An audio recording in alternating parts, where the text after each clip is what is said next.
जय गुरु जी। संगत जी आप कभी भी बड़े मंदिर या किसी भी मंदिर, गुरु जी के मंदिर जाएं तो वहां का जल प्रसाद, वहां का चाय प्रसाद, वहां का लंगर प्रसाद को जरूर ही खाना है आपको, चाहे आपको कोई भी परेशानी हो, कोई भी बीमारी हो। संगत जी, अभी मेरे पास एक आंटी जी का फ़ोन आया था परसों, तो उन्होंने मुझे बोला कि उनको गले का कैंसर है, बट वो गुरु जी के मंदिर में गई, बड़े मंदिर इतनी दूर से, कहाँ बताया था, हाँ वो लुधियाना की आंटी जी हैं।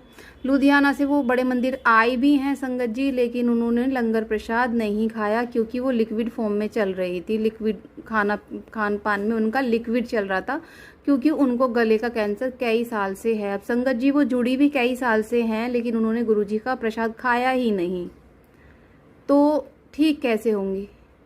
अब गुरुजी की तो ब्लेसिंग देने के अपने अलग तरीके हैं, और ये तो सभी को पता है संगत जी के गुरुजी का जो लंगर प्रसाद और गुरुजी के जो मंदिर का प्रसाद है वो खाना नहीं है, वो दवाई है।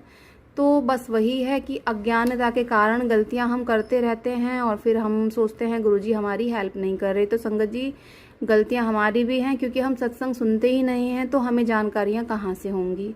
लोटा भी ब्लेस उन्होंने कराया, लेकिन लोटा ब्लेस करा के उन्होंने भर के कभी रखा ही नहीं संगत जी। फिर उसके बाद उन्होंने शायद सरफ से भी मांज लिया उसको। तो कई सारी गलतियां हम करते हैं। चंदन टीके का हमें नहीं पता, उनको नहीं पता था, फिर मैंने सारी चीज़ें बताई। लेकिन संगत जी, जब तक आप सत्संग नहीं सुनेंगे आपको जानकारी मिलेगी ही नहीं। कहाँ से मिलेगी बताओ। ठीक है संगत जी, अगर मंदिर आप जाते हैं तो आपको वहाँ का प्रसाद, जल प्रसाद, चाय प्रसाद, लंगर प्रसाद खाना ही खाना है, चाहे हमें कोई भी बीमारी हो।